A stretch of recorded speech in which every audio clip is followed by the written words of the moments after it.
Hey guys, so I'm going to show you a game that I played recently, about let's say a month ago. So if you notice, my rating is was 1600 back then.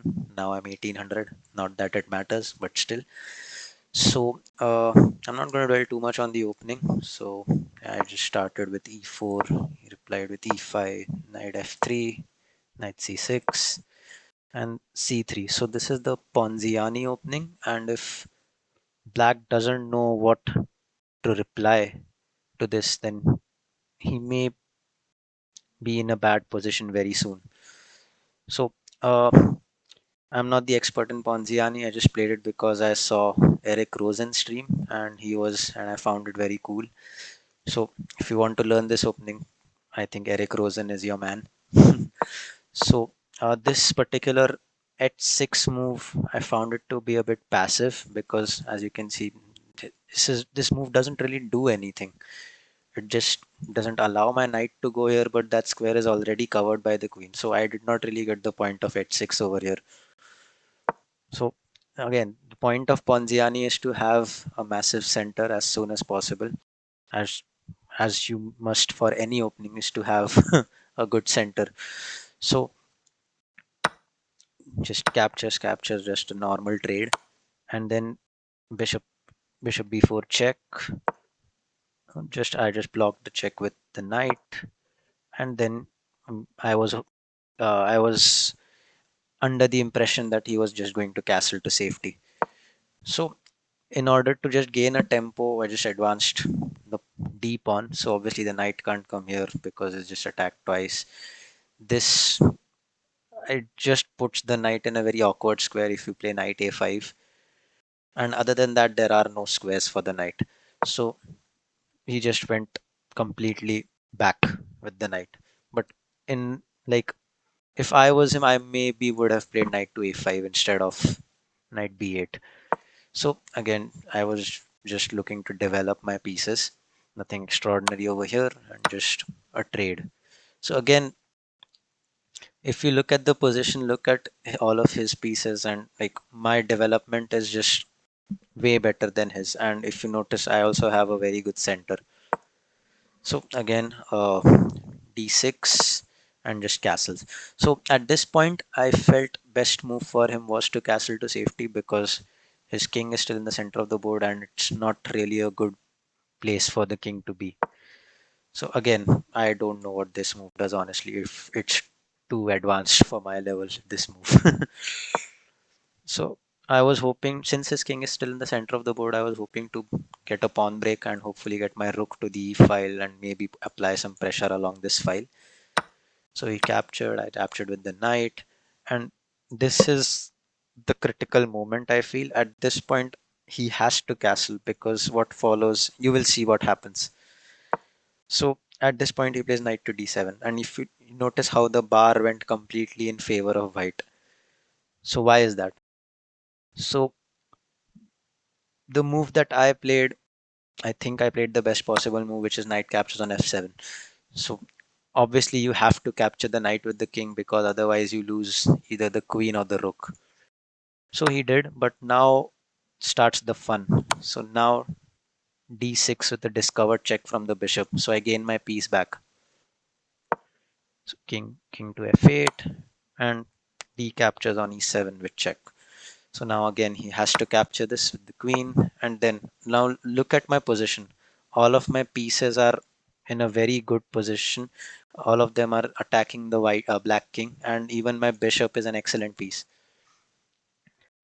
So he moves the king. Everything comes with tempo from now on. So again, look at the king. It doesn't have this.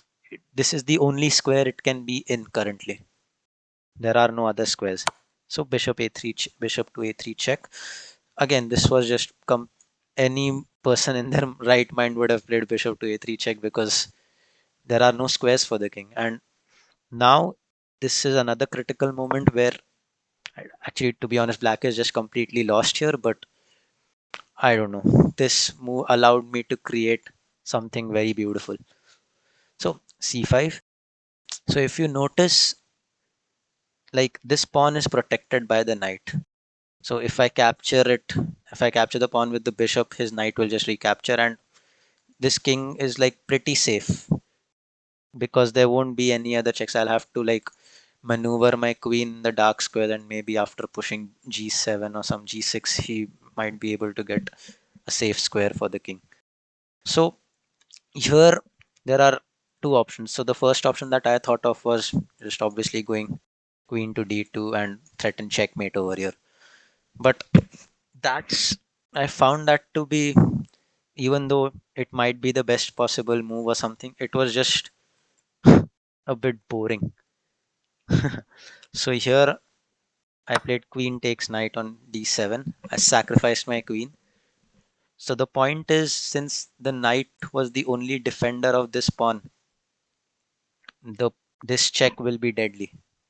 So he has no other move. He has to capture the queen. So then now bishop takes c5 check, and now there are no squares for the king. This is the only legal move that he has, because my bishop covers this diagonal, my rook covers the e file. So this is forced, and then I get the queen back. So uh, I found this. I was very proud of myself when I played this because it's not often that I sacrifice my queen. So then this is again a forced move. There are no other legal squares. And now it's just getting all my pieces into the action. Look at his two rooks. They are completely useless.